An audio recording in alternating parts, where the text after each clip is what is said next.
सत श्री अकाल, अस्सलाम, नमस्ते। मैं हूं रणदीप सिंह, स्वागत करता हूं आपका वेरा सिटी न्यूज़ में। आपको बताते चले कि इस समय आप देख सकते हैं तस्वीरें Gandhinagar head office, PDP head office पहुंचे हुए हैं, जहां पे आज पार्टी प्रेसिडेंट महबूबा मुफ्ती जी आई थी, जिसमें आज पत्रकारों के साथ जो है उनके कुछ प्रश्न पूछे गए, जिन्होंने उन्होंने इसका जो है सभी पत्रकारों के प्रश्नों का जो है जवाब दिया है।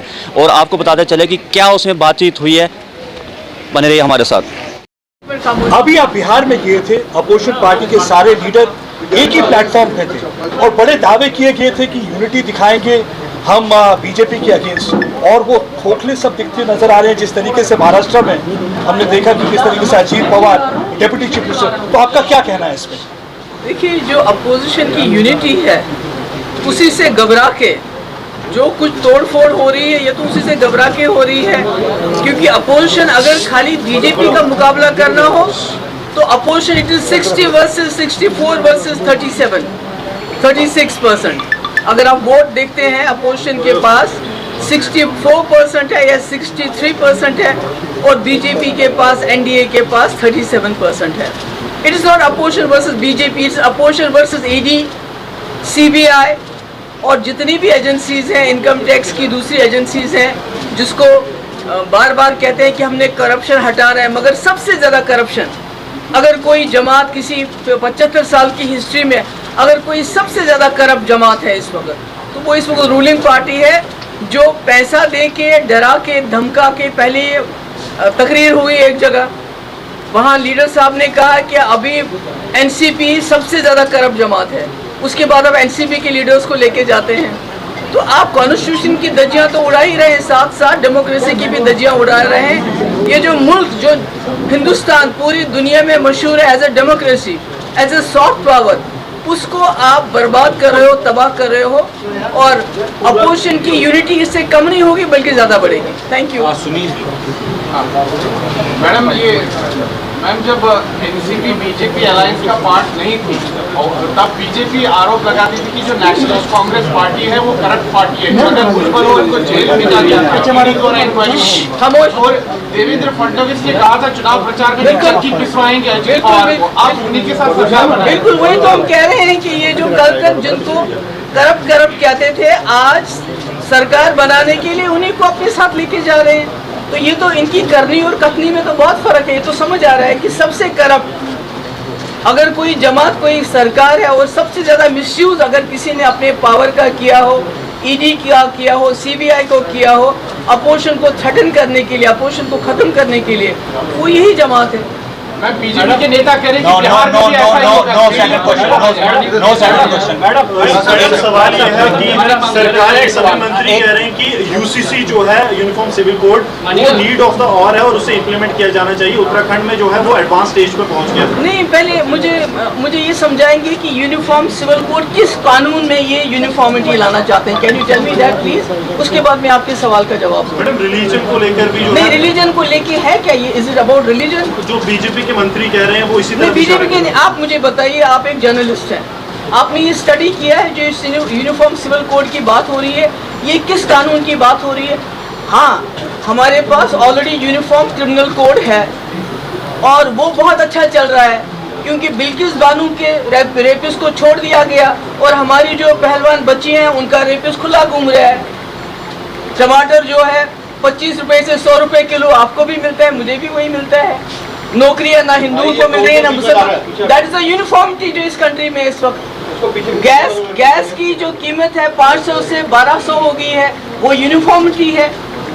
आप इन्होंने कहा था कि 2 करोड़ रोजगार देंगे, ना आपको मिला, ना मुसलमान को, ना मिला हिंदू, वो तो सब यूनिफॉर्म चल रहा है।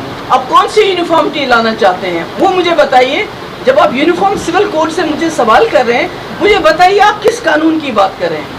अगर वो कोई ऐसा कानून है जिससे टमाटर की कीमत फिर 25 रुपए हो जाएगी, यहाँ के नौजवानों को 2 करोड़ रोजगार मिलेगा, अगर पहलवान बच्चियों को इंसाफ मिलेगा, उनका रेपिस्ट जेल में डाल दोगे आप, तो शायद हो सकता है कि किसी को कोई एतराज नहीं होगा। बीजेपी के मंत्री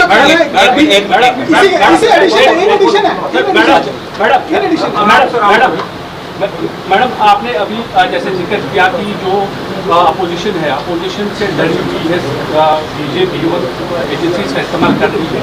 आप और उमर अब्दुल्ला दोनों उस मीटिंग में मौजूद थे। अब जो आने वाले इलेक्शन क्या नेशनल कॉन्फ्रेंस और पीडीपी एक साथ पार्लियामेंट चुनाव लड़े? वो तो हम मिलके बैठ के फैसला करेंगे, तो वो तो इस प्रेस कॉन्फ्रेंस में ऐसे फैसले तो नहीं होते हैं ना। मैडम बीजेपी के मंत्रियों को यूसीसी को लेकर जो कहना है, उनका कहना है कि एक देश में दो कानून जो है वो नहीं चल सकते। अगर एक नहीं मेरे भाई, मैं कह रही हूँ ना, एक ही कानून है ना, क्रिमिनल लॉ, वो तो बहुत अच्छा चल रहा है। बिल्किस बानो की रेपिस्ट आउट है, वो तो मुसलमान थी। जो हमारी पहलवान बच्चियां हैं उनका रेपिस्ट भी आउट है। तो अब इससे ज्यादा यूनिफॉर्मिटी अब उनका कहना है दो शादियां करने का इजाजत जो है वो देश का कानून नहीं देता, वो किसी भी धर्म को नहीं मिलना चाहिए। नहीं, वो देखिए, आप बोल रहे हैं ना बीजेपी के वो तो मैक्सिमम उनमें अनपढ़ लोग हैं। अगर वो हमें बिल्कुल आके स्टडी करके बता दें कि वो जो यूनिफॉर्मिटी लाना चाहते हैं वो किस कानून, क्या वो यूनिफॉर्मिटी इसलिए लाना चाहते हैं कि जो हमारी लड़कियां हैं और जो आदमी है पुरुष, उनमें इक्वालिटी होना चाहिए, जो राइट टू प्रॉपर्टी है, जो राइट टू लैंड है, उनको बराबर मिलने चाहिए, वो यूनिफॉर्मिटी है, तो उसका तो सब खैर मकदम करेंगे। वो तो आपको हिंदू लॉ में भी इस वक्त डिस्क्रिपेंसीज है, उसमें डिस्क्रिमिनेशन हो रहा है।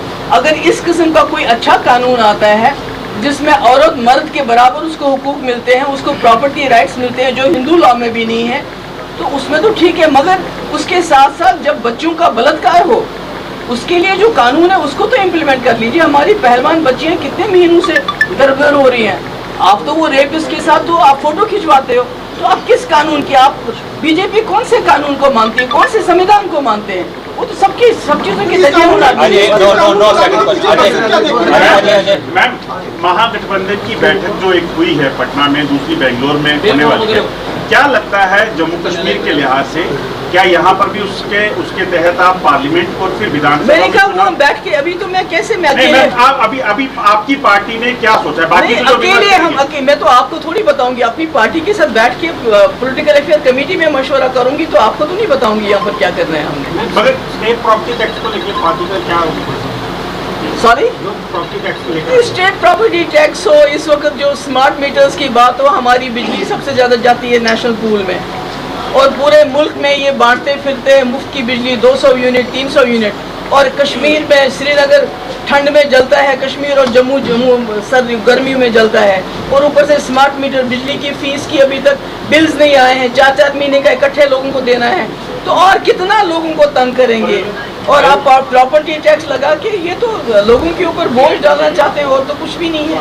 जो असली पैसा है, जो लोगों का पैसा है, वो जैसे महाराष्ट्र में इन्होंने अभी एक सर्जिकल स्ट्राइक कही है, उसको क्या इलीगल स्ट्राइक कहती हूँ मैं उसको, उसमें खर्च करते हैं। जो लेजिस्लेटर्स हैं उनको खरीद फरोख्त में, सरकारों को गिराने में खर्च करते हैं, और यहाँ से लोगों की खाल खींचते हैं। बिजली का फीस, प्रॉपर्टी टैक्स, बाकी चीज़ें तो ये तो सब आपके सामने है। मैम, जिस तरह से पटना में आल पार्टी मीटिंग हुई, क्या आने वाले दिनों में आप जम्मू में है अपनी पार्टी के नेताओं के साथ मशवरा करने के बाद क्या इस तरह की मीटिंग हम जम्मू में भी देख सकते हैं कि नहीं, इसके बारे में वो तो फैसला हम नहीं करते हैं, वो तो नेशनल लेवल पे फैसला होता है। हम क्लैरिटी चाहिए थी आपसे, आपके 370 टूटने के बाद अलग अलग स्टेटमेंट्स आई हैं। असेंबली इलेक्शंस में क्या आप लोग खुद कंटेस्ट करेंगे, पार्लियामेंट इलेक्शन में क्या आप खुद कंटेस्ट करेंगे, इस पर थोड़ी सी क्लैरिटी हो जाए, क्योंकि काफ़ी अलग मेरे ख्याल में इस सवाल का मैं कई बार जवाब दे चुकी हूँ। आज बड़े इंपॉर्टेंट मुद्दों पे मैंने बात कही है, आप उसको चलाइए। Thank you so much, thank you.